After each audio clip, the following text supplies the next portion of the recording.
Sveiki! Šiandien norėčiau su jumis pašnekėti apie šarvinę liemenę, jos modifikaciją. Šiuo atveju mes čia turime Lietuvos kariuomenės šarvinę liemenę, versiją 2, bazinį variantą, kurį jūs gaunate. Jinai dažnu atveju daugam yra nepatogi, bet ją reikia tiesiog susidėlioti, susireguliuoti taip, kaip jums tinka. Ši visa modifikacija, kuri čia yra sudėta priklausomai nuo užduočių tipo arba nuo jūsų tam tikrų pareigų.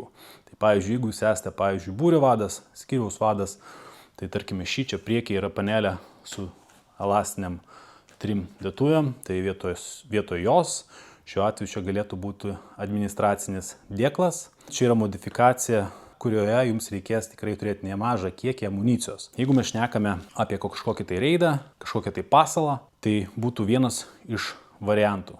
Mes turime šarvinę liemenę, kuri į save talpina 10 dėtuvių G36. Priekyje yra uždėta elastinė panelė. Jeigu jūs nieko nenaudojate, sakykime, nesusideda dėtuvių, galite labai laisvai gulėti ant žemės, jūsų korpusas nebus taip aukštai pakeltas. Tai priekyje yra 3 dėtuvės, šalia yra elastinis dėkliukas.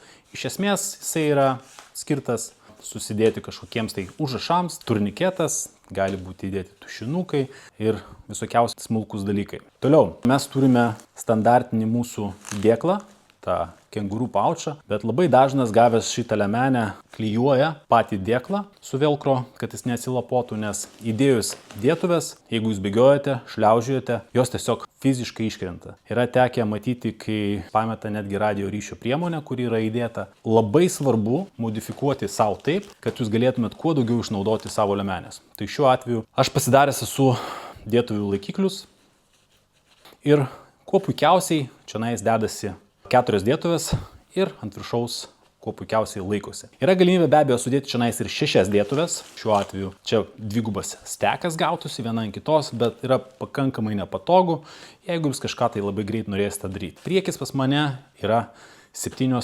dėtuvės. Toliau, jeigu man tik dėtuvių reikia, be abejo aš turiu universalų dėklą. Jisai save talpina 2 dėtuvės. Jis save talpina dūmų užtaisą, tai jis kuo puikiausiai čia telpa. Toliau, čia lygiai taip pat galima dėti radio ryšio priemonę. Jeigu įdėjau tik tai vieną dėtuvę, aš galiu visą laiką užtraukti. 2 papildomas gaunasi 9 ir šalia yra paučas, kur dedasi dar viena papildoma, gaunasi 10 ir viena ginklė. Mes jau turime 11 dėtuvių. Jeigu jūs turite, sakykime, radio ryšio priemonę, be abejo jūs galite ją dėtis į vieną iš kišenių vidinių. Čia galėtų būti dūmai, radio ryšio priemonę dėčiausi čionais, kad netrukdytų.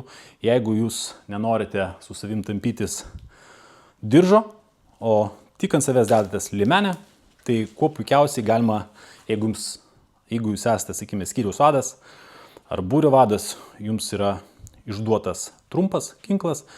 Trumpą ginklą galite dėtis čia, kuo puikiausiai jisai užsidaro. Jam suėjus į apačią nėra jokios galimybės iš tikrųjų iškabinti dėtuvės išmetimo, tai dėtuvė kuo puikiausiai laikosi. Tai jeigu įsivaizduokime, mes turime dūmus, turime trumpą ginklą, turime radio ryšio priemonę, turime čia 2, čia 3, jau 5 ir čia 6 ir viena ginklė, 7, jeigu mes, sakykime, imtume tokią modifikaciją. Toliau, ant kišenės vienoj ir kitoj pusėje yra sudėti turniketai. Iš esmės, kuo puikiausiai greitai jie išsitraukia. Kriziniai situacijoje dažnu atveju visgi vertėtų galvoti apie šitos dėklus atverstus aukštyn kojom. Tokiu būdu patraukus, jūs galėsite lengvai išsitraukti savo turniketą.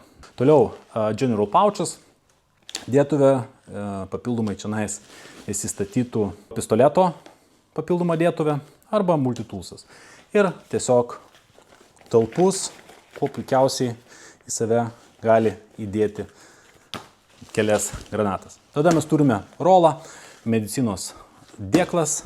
Aš laikausi tokiu principu, kad pas jūs medicina turėtų būti visą laiką su jumis. Tai šiuo atveju vienas dėklas yra ant liemenės, antras dėklas būtinai yra pas jūs ant diržo. Na ir administracinis dėklas, iš esmės tikrai daug dėklų esu išbandęs. Šis man tobuliausias. Čia galima dėti telefoną, knygutės ir visą kitą. Paskutiniai tokie dalykai, kas liečia pačią liemenę. Jeigu mes žiūrėsime šoną, trumpas dėklas žibintuvėliui arba multitoolsui. Iš kitos pusės pačiam gale yra dampaučas, išsitraukia, jeigu jums reikia kažką tai įsidėti. Pačioje pabaigoje yra bendrinės paskirties panelė, kurioje jūs jau laikote ir vandens puslę. Čia galite laikyti papildomą amuniciją, jeigu jums reikia. Kuo puikiausiai susidėsite dar papildomai 4 dėtuvės, tikrai dūmų granatą ir panašiai. Kaip patys matote, pati liemenė modifikuota, tai kad yra uždėti pakaitiniai šonai, kurie turi savybę tokią, kad čia yra kieta, o šonai, jie sukrentantis tokie. Tai reiškia, kai jūs judate į vieną į kitą pusę, jums nespaudžia taip šonų, tai reiškia pasilenkimas į vieną tik į kitą ir neapsunkina judėjimo. Ir papildomai be abejo vaikščiojimas, kvėpavimas. Su šita liemenė iš esmės daug kas naudoja ant liemenės uždėtus paminkštinimus, bet tikrai jau nebe vieną matau, kurie tiesiog nusiema ir palieka tiesiog be jokio paminkštinimo, nes daug patogiau ir neštis kuprinį ir panašiai. Čia yra paminkštinimai, kurie kuo puikiausiai pritaikyti, turi savybę tokią, kad jie nenukrenta, jisai turi klijavimą, prisiklijuoja ir niekur neslankioja. Plus papildomai tai yra laidų kontroliai, jeigu eina nuo jūsų radio ryšio priemonės laidai, jie praeina pro čia, eina iki, sakykime, jūsų ausinių. Tai toks setukas, jeigu jūsų užduotis to reikalauja.